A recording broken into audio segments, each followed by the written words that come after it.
4th District on the South Carolina Department of Transportation Commission. As an upstate native, I'm especially proud to welcome you here at Jones Gap State Park in my home county of Greenville. This park, like so many places in our region, reminds us of the natural beauty that we are fortunate to call home. Hurricane Helene wasn't just a storm that swept across the state. It struck here, in our own backyards.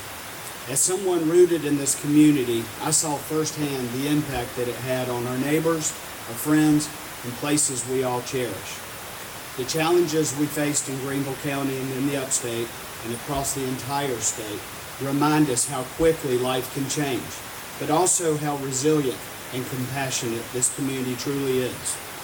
I witnessed this same spirit 36 years ago, when this week, as a matter of fact, with Hurricane Hugo hitting not only the shoreline communities of South Carolina, but also deep into the Midlands and the I-77 corridor.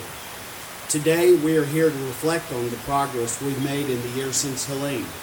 The road recovery has not been easy, but standing here together today, we can be proud of how far we've come. This day is not just about highlighting completed projects, but it's also about celebrating the spirit of the people of South Carolina, their dedication, resilience, and commitment to rebuilding stronger than before. It is my pleasure to now welcome the Secretary of Transportation for the state of South Carolina, Justin Powell. Justin.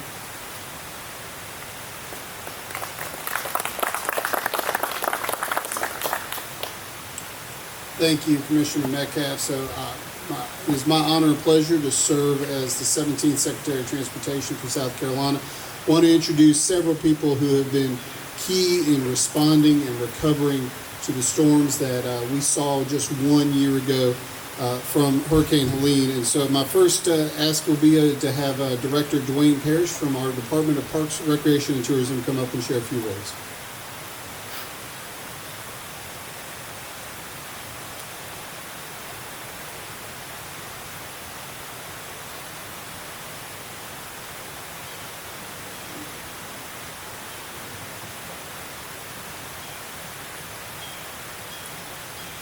Good morning, everyone. Welcome to Jones Gap State Park. This is a special place here in the state park system and a special place in South Carolina. It's an honor for me to stand here today with you in the foot of these mountains, a place that reminds us not only of nature's beauty, but of nature's resilience. 1 year ago, Hurricane Helene tested our parks, our communities, and our infrastructure. But South Carolina stood strong. Today, we mark more than just the reopening of a bridge. We mark the spirit of recovery.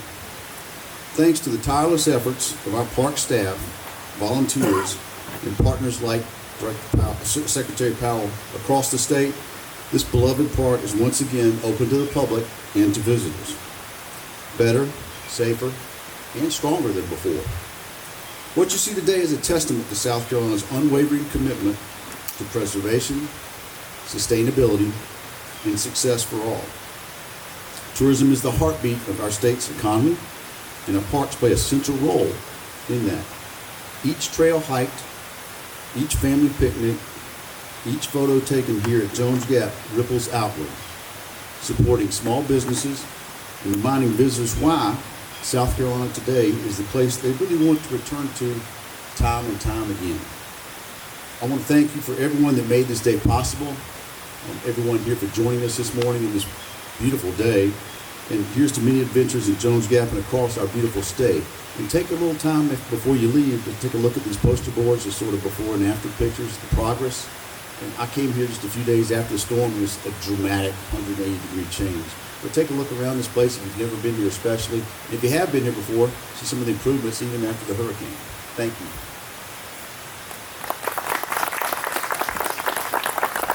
Thank you, Director Parrish. It's now my honor to welcome South Carolina's Adjutant General, Major General Robert Stilwell. Hey, good morning, everyone. Thank you for giving me the privilege of participating in this event, and thank you for indulging me for a few words. As we reflect back on Helene, there are two things that really stand out to me about Helene. And in order, two things really that made it different. And before I tell you that, I'll provide you a little context.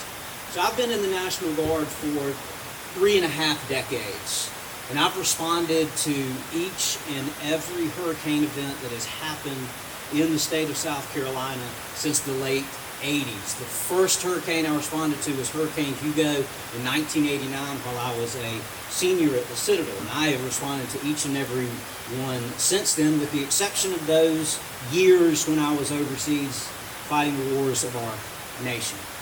But there's something different about this one. As I would go around the impacted area in those storms, I would talk to all of the first responders, and I would talk to the local EMD, EOCs, firemen, policemen, everyone who was responding.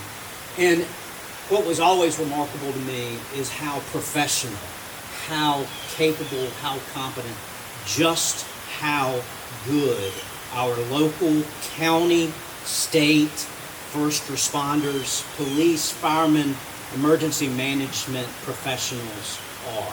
And as I go around the state, every time I get a chance to address any of those groups, I take time to tell them just that, how good they are, because we truly are blessed in the state of South Carolina to have some true professionals who care about the community.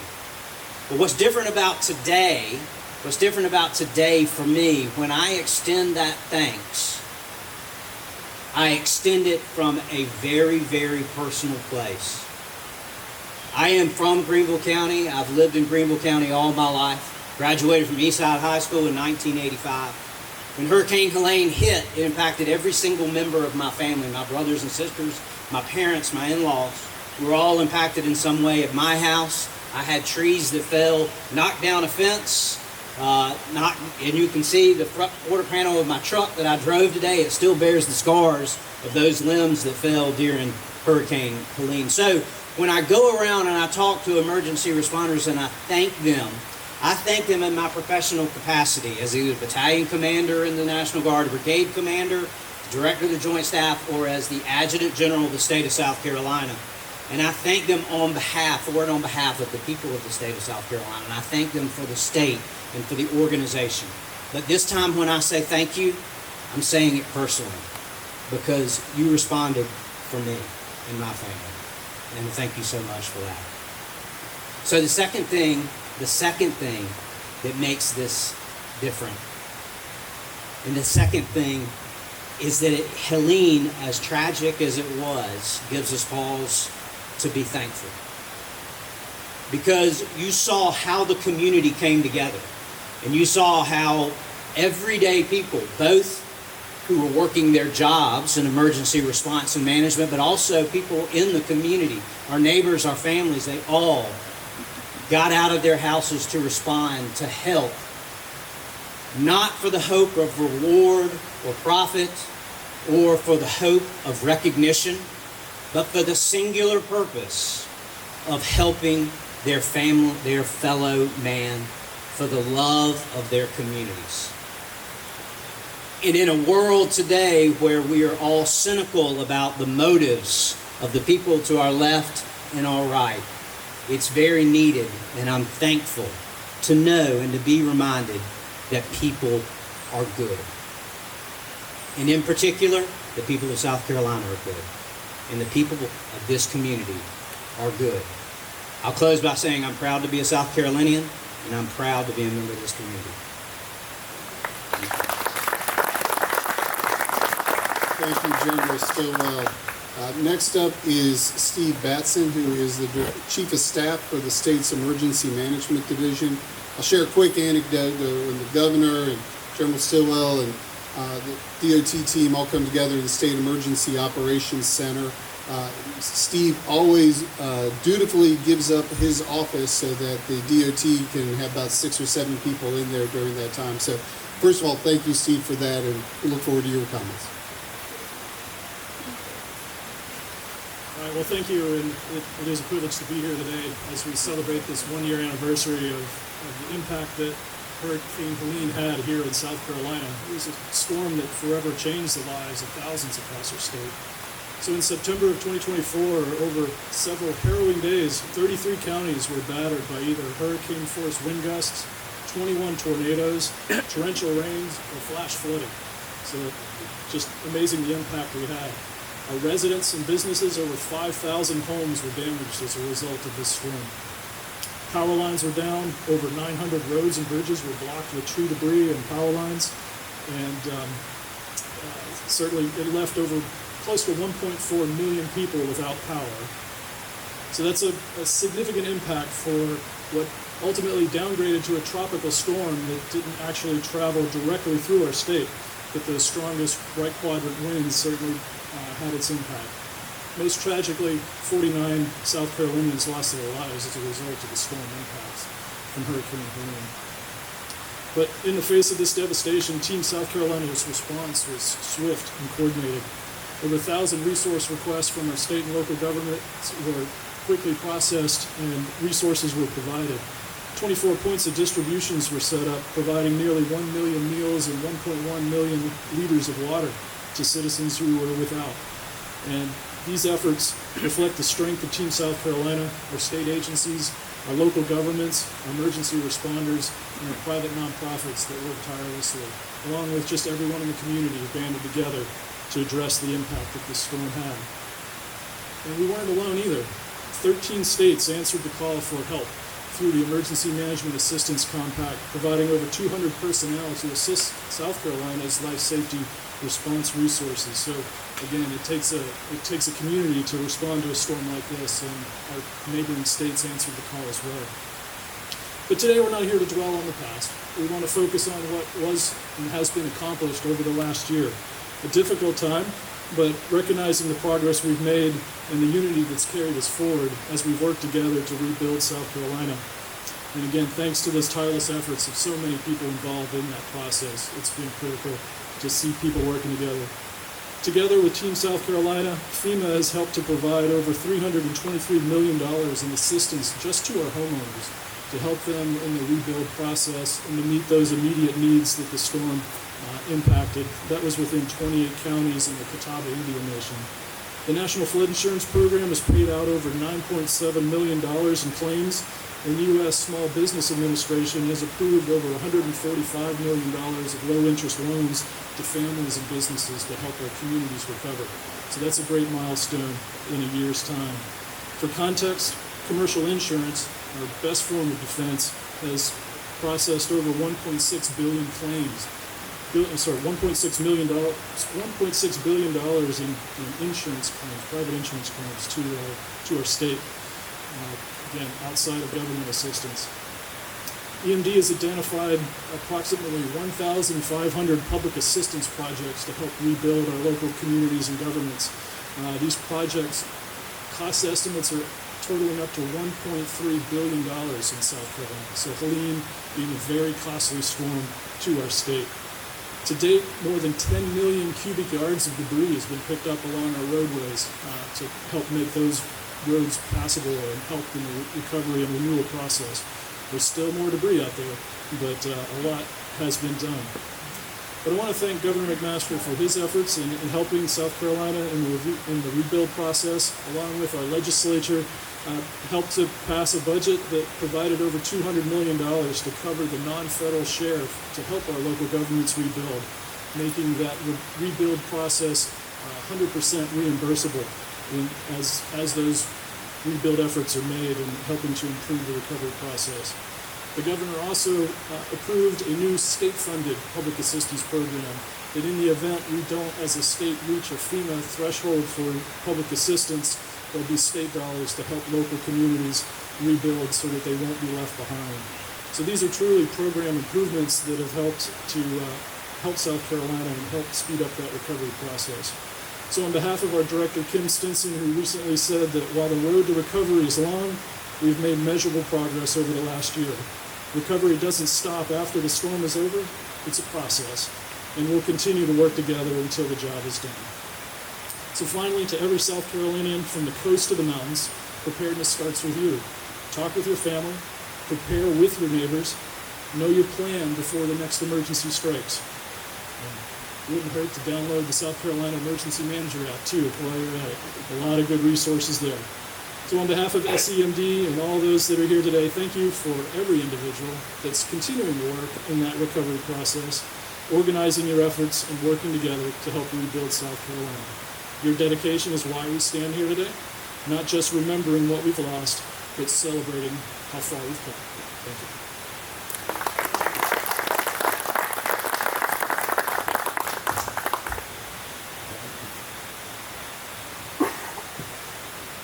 Thank you, Steve. So a year ago, we talked about how Hurricane Helene struck the Big Bend of Florida and began tearing a path across Georgia, South Carolina, North Carolina, and Tennessee. And like Hurricane Hazel in 1954 and Hurricane Hugo in 1989, I think we all will agree that Helene will be a storm that many South Carolinians will remember for years to come. Having grown up and spent a good portion of my career on South Carolina's coast, tropical weather is a fact that I'm used to. But on that early morning on September 27th, when I heard that freight train of tropical winds in Columbia, I knew we had work ahead of us. The impacts to South Carolina were immediate. 49 South Carolinians had lost their lives in the storm and its aftermath. Nearly 1.4 million power meters were out. Almost half of the power meters in South Carolina had lost power, some for weeks. Thousands of trees were felled, and damage was seen all across South Carolina. In the days that followed, we saw what matters most. Neighbors stepping up to help neighbors in need. Together, South Carolina showed the character and the sense of community that allowed us to quickly respond and recover from this harrowing event. For us at SCDOT, that work started immediately after the winds died down, and our crews began cutting their way out of their maintenance yards to begin clearing roads. It was seen in our partnerships with Duke, Dominion, and the co-ops, where road crews and utility crews worked together to both get the roads cleared and the power restored. And it was seen in the countless acts of kindness, generosity, and selflessness we saw across the state. I am incredibly proud of how the DOT team responded to this event. Helene resulted in over 900 state roads being closed. And through our partnership and our hard work, SCDOT was able to get over 850 of them open in just a few short weeks.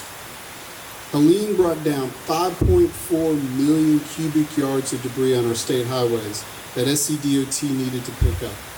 Over the subsequent 6 months, SCDOT picked up enough debris to fill the Empire State Building 4 times. Our roads and bridges suffered damage as well. At locations across our state, dozens of roads and bridges required repairs. In total, SCDOT, between its debris bill and its damages, incurred nearly $200 million worth of damages. And I'm grateful that the General Assembly appropriated $35 million in match money to match the funds from the federal government to help us recover from this storm.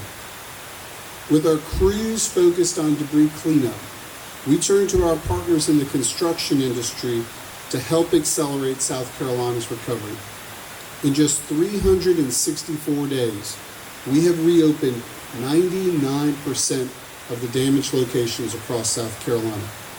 This includes reopening US 276 at Caesars Head in just 20 days thanks to Reeves Construction, and reopening US 76 over the Chaga River in Oconee County in just 161 days thanks to Crowder Construction.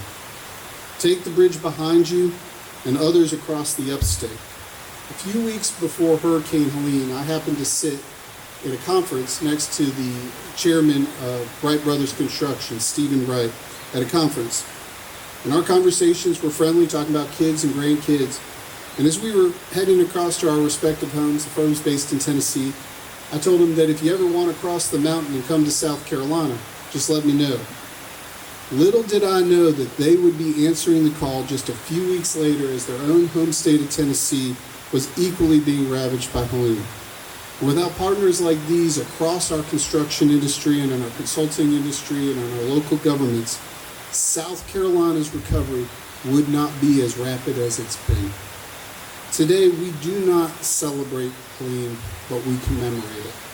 It was a challenging day a year ago, and one that many will never forget. But what was most important is the lessons learned and the relationships that were built. South Carolina was tested by those winds and rains, but emerged stronger as a result. I now want to introduce the 117th Governor of South Carolina, Henry McMaster.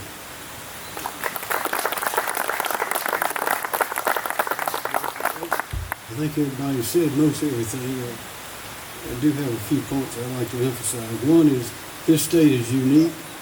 If you don't realize that, you just need to take a good look at it and read about it. It's unique. We've got to protect it. We've got to appreciate it. And there's no reason for anybody to go for vacation anywhere else in this world if they had not been to these places in South Carolina. We got beaches on one end and mountains on the other, and rivers and streams and all kind of wildlife and beauty. And geographically or geologically and otherwise, I'm told that we have about 7 distinct areas in this state that nobody else has that. There's not another state quite like this one. And our resilience, our character in working together and banding together as teams and neighbors to get things done is part of our history. We've been doing that from the very beginning because we've been tested in wars, hurricanes, floods, tornadoes, everything. Some states will never have a hurricane because they're not close enough to the water. They do have some tornadoes, but they don't have the fish, the fowl, they don't have the green, we are absolutely unique, and we need to appreciate that. Just a couple other things. Our people and history has put us this way, and because that the teams that these other gentlemen have referred to are not something that has to be managed and made to happen, but is just an instinct. So we will be having more hurricanes, we'll be having more tornadoes, but we've got a great team, and that includes all these entities that you've heard of, all the state entities all across the board, as well as the federal entities as well. And we had something unique with Helene that we hadn't had before, and that's afterwards. In November and December, we had 3 different events that we called the Farm and Forest Recovery Resource Days. And we had them in Myrtle Beach and Greenville and Aiken. And for the first time, all those agencies were under one roof, whether in a school auditorium or gymnasium, and people flocked to see all of what was available there, what they'd missed before they were available there. So it's a long-standing thing that we do. We not only do we respond immediately, but we continue on until we've done everything with every agency and all the help that we can. And we've thanked all these agencies and the leaders and the people that do the work and the people that risk their lives to go out and fix things. But I want to thank the taxpayers of South Carolina who provided the funds for everything that we do, except those that are done by the great volunteers, and they're all over the state, including the Red Cross and other entities. This really is a unique place. And again, we need to be proud of it, we need to appreciate it, and we need to protect it. So that's all I've got to say, and I'd like to ask these gentlemen if they would come on forward now, and we'll try to answer your questions.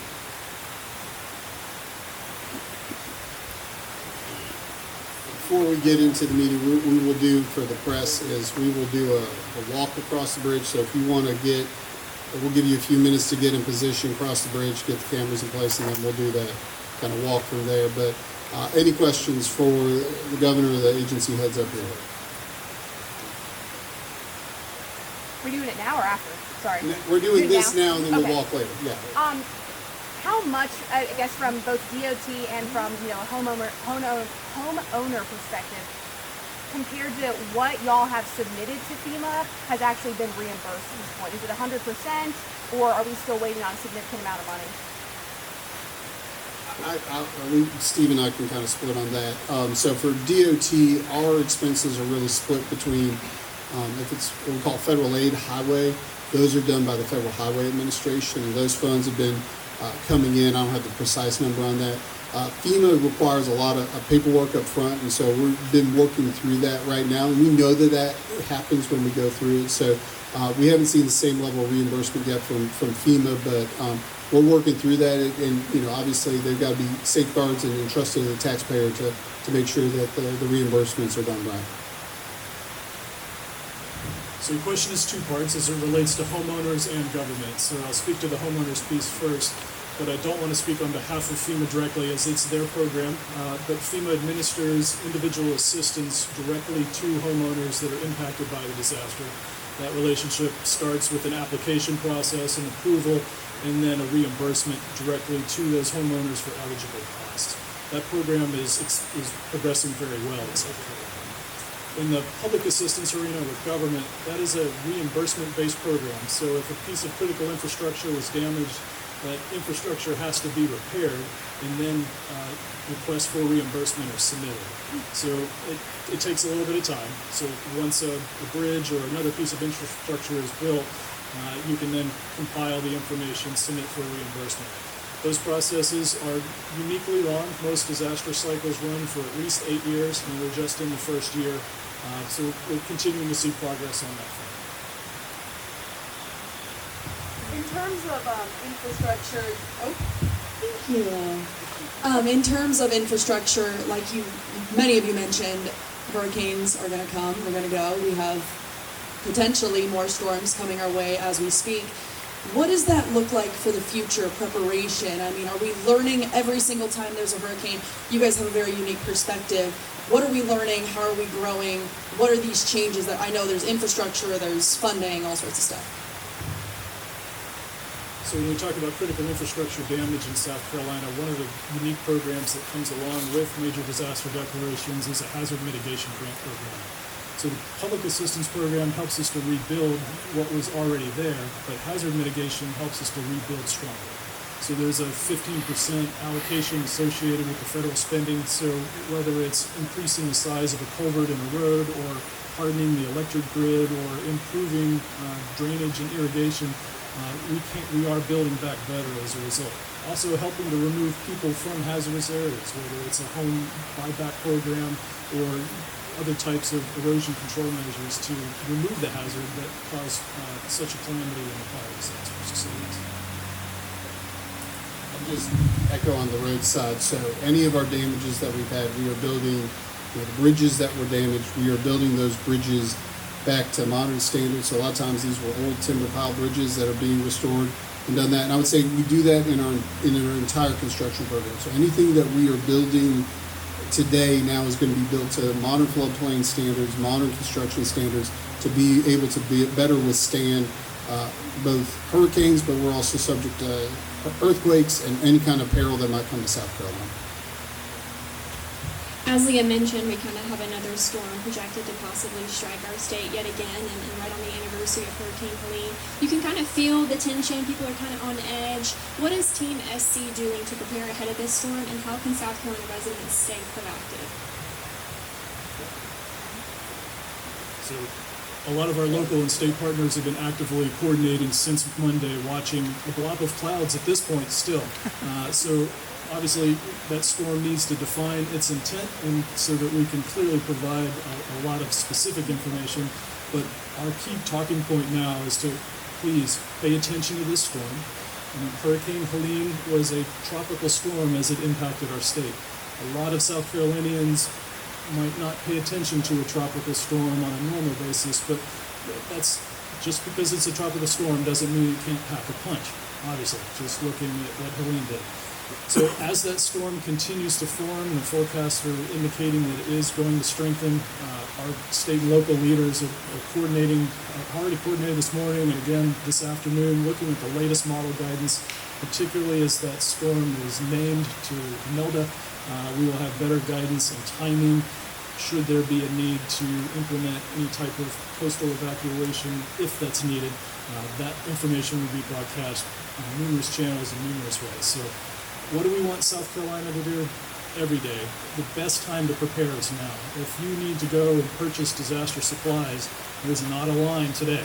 There will be after the disaster. So now's the time to use the blue sky, clear roads, time to prepare for this storm, get your household ready, make sure your emergency plan's in place, contact your insurance dealer to make sure you understand what you're covered for and what you're not. These are the types of information that's vital and easy to collect today, more difficult after an impact. That's right. And then definitely, there are many voices out in the world today that have all kinds of opinions on what you should do as a result of a storm. Some would ask you to completely ignore it, and others would tell you to leave now. So our best advice for all of South Carolinians is to focus on those official sources. Trust your local media outlets that have been on and communicating hazardous information for decades, and also all of our federal partners at the National Hurricane Center and the National Weather Service. Key pieces of information, and doesn't rely on social media type conjecture. Any other questions? Given that we're in Jones Gap today,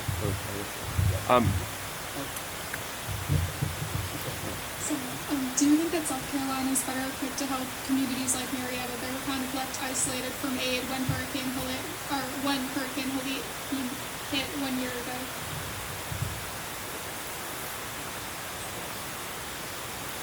It's a unique characteristic that any disaster brings, and it leaves an indelible mark on the community that was impacted. So for a local government like Marietta, having not spoken with them directly today, I can just speak from a state's perspective.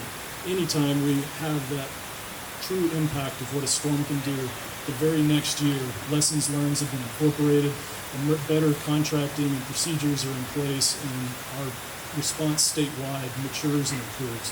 So since 2014, we've had almost a major disaster declaration every year, and sometimes more. So as a state, we've continued to improve statewide, and I would not think Marietta would be in the extreme.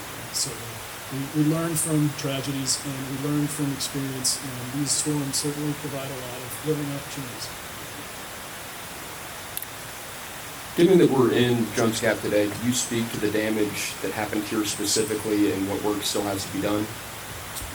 Sure. We had quite a bit of damage here, as you can imagine. As a matter of fact, as I mentioned earlier, it looks very different than it did a few days after the storm. But one example, you see right behind me, the corner of the building is damaged. It primarily hasn't been addressed because we were unable to get to it because of the bridge, which we'll immediately start working on that today. We got some work inside this building that we need to do, the structural related to that.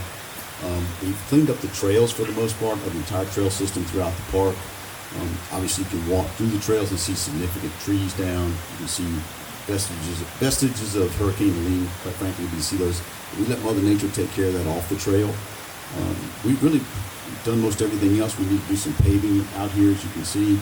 We waited till after the bridge is repaired before we work with DOT for that.